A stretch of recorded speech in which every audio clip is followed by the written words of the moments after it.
দেখলাম Amazon prime video series দলদল কেমন হলো কাজটা চলুন জেনে নেওয়া যাক। প্রথম হচ্ছে এই সিরিজের গল্প বা প্রিমাইস। এখানে আমরা দুটো ট্র্যাক দেখতে পাচ্ছি।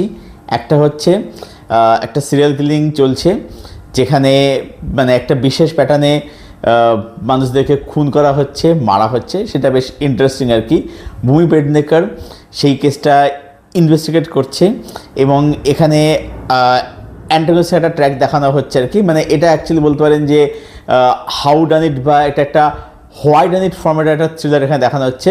তো দুটো ট্র্যাক প্যারালালি চলছে এবং সিরিয়াল কিলিং চলছে এবং এখানে একটা সাংবাদিকের সঙ্গে ভূমির একটা কাইন্ড অফ টাসেল এখানে দেখতে পাচ্ছি। এটা হচ্ছে প্রিমাইস। এর থেকে জানতে সিরিজটা আপনাকে দেখে নেয় প্রাইম ভিডিওতে গিয়ে। টোটাল রয়েছে এখানে 7খানা এপিসোড। এক একটা পর্বের ডিউরেশন হচ্ছে 30 থেকে 35 মিনিটের মধ্যে। লাস্টের এপিসোডটা হচ্ছে 50 মিনিট। মানে খুব বড় সিরিজ না বা খুব ছোটো সিরিজও নয় আর কি। পজিটিভ দিক আমার জন্য এই সিরিজের মধ্যে পজিটিভ দিক সেভাবে নেই বললেই চলে, তাও বলছি। প্রথম হচ্ছে প্রিমাইসটা, সেটা কিন্তু বললো বেশ ভালো, বেশ ইন্টারেস্টিং। দ্বিতীয় হচ্ছে বিটস অ্যান্ড পিসেসে কিছু মানে সেগুলো বেশ ভালো ওয়ার্ক করে। সিরিজের শুরুটা সেটা বেশ প্রমিসিং এবং যে এন্ডিংটা সেটা কিন্তু বলবো যে বেশ ভালো। এখানে যারা পারফরমেন্স দিচ্ছে তাদের মধ্যে বলবো যে সব থেকে ভালো আমার লেগেছে হচ্ছে যার কাছে হচ্ছে সামারা তিজরি। সামারা তিজরিকে ইনি হচ্ছেন 90s বলিউড অ্যাক্টর দীপক তিজরি, তারই হচ্ছে মেয়ে সামারা তিজরি। ওনার কাজ এখানে আমার সব তেলে যে তিনি জাস্ট এখানে ব্রিলিয়ান্ট পারফরমেন্স দিয়েছে। এছাড়াও এখানে আদিত্য রয় রয়েছে, পরেশ রাওয়ালের ছেলে, তার কাছে এখানে ভীষণ ভালো। ভূমি পেডনেকার কাজ এখানে বলবো যে খারাপ নয়, ডিসেন্ট কাজ করেছেন। এখানে ভূমির সাথে দেখবেন যে একজন মহিলা থাকেন আর কি, ভূমির সঙ্গে মানে অ্যাসিস্ট করে বলতেন কাইন্ড অফ আর কি।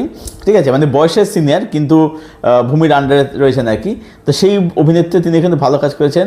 এছাড়া ছোটো চরিত্রে আপনারা এখানে চিন্ময় মণ্ডলেকাকে দেখতে পাবেন, যাকে আপনারা কাশ্মীরসে ভিলেন প্লে করে দেখেছিলেন আর কি। তিনি এখানে আছেন, মারাঠি অভিনেতা, ভালো অভিনেতা। তো তিনি এখানে রয়েছেন, তিনি কাজ এখানে ভালোই হয়েছে। এখানে পারফরমেন্স সবার কিন্তু বেশ ভালোই। আচ্ছা, স্পেশালি বলবো যেখানে সামারা তিজরি দুর্দান্ত এবং আদিত্য ভীষণ ভালো। সিনেমার এই সিরিজটা টেকনিক্যালি বলবো যে সেটা বেশ ভালোই। মেকিং বলুন, ক্যামেরা ওয়ার্ক বলুন, বিজিএম এগুলো কিন্তু বলবো অবশ্যই কিন্তু বেশ ভালোই। চলে আসবো এবারে সিরিজের মধ্যে কী নেগেটিভ রয়েছে। প্রথম কথা হচ্ছে যে এই সিরিজের শুরু এবং শেষটা বাদ দিয়ে মাঝের যে এপিসোডগুলো রয়েছে সেটা কিন্তু এনাফ এনগেজিং নয়। অ্যাকচুয়ালি ব্যাপারটা হচ্ছে কি, সিরিজটার মধ্যে মেকার্সরা অনেক কিছু করতে গেছে, তাদের কাছে এনাফ এলিমেন্ট ছিল, কিন্তু সেটাকে কি করে এক্সিকিউট করব সেই প্রপার আইডিয়াটা তাদের মধ্যে ছিল না। আমি এক এক করে আসছি।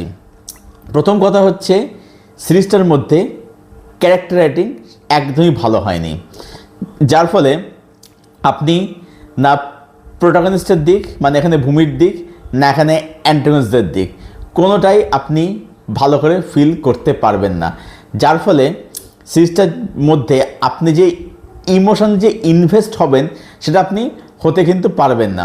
যেমন ধরুন এখানে ভূমির যে ট্র্যাকটা দেখানো হচ্ছে যে তার মা তার সাথে এরকম করতো আর কি। এবার এখানে ওর মায়াটা দিক কিন্তু রয়েছে। এবার সেটা যে মানে এনাফ স্পেস দেবে, সেটা যে একটা সময় নিয়ে দেখাবে যে আমরা ফিল করব, এখানে সেটা কোনো সিন নেই। ওর মায়ের যে দিকটা, মায়ের হয় ব্যাকস্টোরিটা, সেটা আবার জাস্ট ওর মা মুখে মুখে আমরা ফিল করতে পারি না।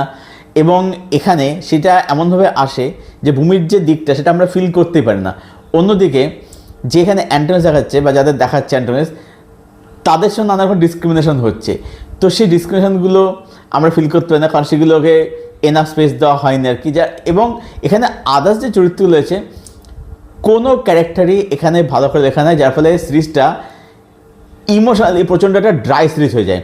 দেখুন, যে কোনো ওয়েব সিরিজের ক্ষেত্রে না চরিত্রায়ন বা ক্যারেক্টার রাইটিং সেটা কিন্তু সব থেকে স্ট্রং হওয়াটা প্রয়োজন।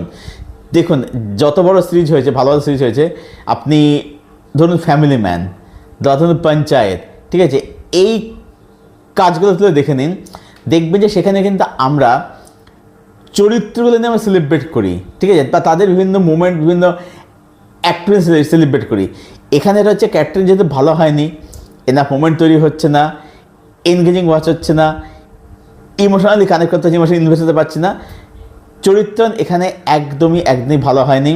এবং সিরিজটা না মানে প্রচণ্ড একটা কনফিউজিং রাইটিং, যে অ্যাকচুয়ালি সেটা কী হতে যায়, মানে এটা কি থ্রিলার হতে চাইছে, নাকি সাংবাদিকটার সঙ্গে ভূমির যে একটা দেখানো হচ্ছে আর কি, ইগোলে দেখানো হচ্ছে সেটা হতে চাইছে, না কি হতে চাইছে, খুবই একটা কনফিউশন। এটা এখানে সিরিজটার মধ্যে আমরা দেখতে পাই আর কি। সিরিজটা মেনলি ঝাড়কাচ্ছে এর পুওর রাইটিংয়ের জন্য। হ্যাঁ, যেটা আমি বললাম যে শুরুটা প্রমিসিং এবং শেষটা কিন্তু বলবো যে বেশ ভালো, শেষটা স্যাটিসফাইং। বাকি মাস্টারসিটার মধ্যে বলবো যে কিচ্ছু নেই একদম। Final verdict and rating. Final verdict এটাই যে দলদল এই সিরিজটা আমার কাছে একটা অ্যাভারেজ থেকে বিলো অ্যাভারেজ একটা সিরিজ। আইডিয়া তো ছিল, আইডিয়ার মধ্যে পোটেনশিয়াল ছিল, বাট মেকার্সরা সেটাকে একটা ভালো সিরিজে কনভার্ট করতে পারেনি due to poor execution. Rating আমি এটাকে করব 5 আউট অফ 10। এটাই ছিল আমার রিভিউ প্রাইম ভিডিও সিরিজ দলদলকে কেন্দ্র করে, যেটা আমি তো পার্সোনালি কাউকে দেখার জন্য রেকমেন্ড করবো না, যেটা দেখুন মাস্টার কখনোই বলবো না। যদি আপনি দেখতে চান, যদি মনে করেন যে এটা আপনাকে দেখতে হবে, তো অবশ্যই দেখুন, নিজের চয়েসে দেখুন এবং দেখে জানাবেন কমেন্ট করে যে কাজটা আপনার কীরকম লাগলো। আর যদি কাজটা দেখে থাকেন বা যাদের দেখা হয়ে গেছে, আপনাদের কি ওপিনিয়ন সেটা অবশ্যই জানাবেন কমেন্ট করে। আপনাদের প্রত্যেকটা কমেন্টের উত্তর আমি ডেফিনেটলি দেব। আর এই ভিডিওটা ভালো লাগলে ভিডিওটাকে অবশ্যই লাইক করবেন, শেয়ার করবেন, চ্যানেলটাকে অবশ্যই সাবস্ক্রাইব করবেন। তো চলুন ভিডিও এখানেই শেষ করছি, দেখা হচ্ছে আপনাদের সঙ্গে নেক্সট কোনো ভিডিওতে। Till then stay best, stay healthy and keep watching good content.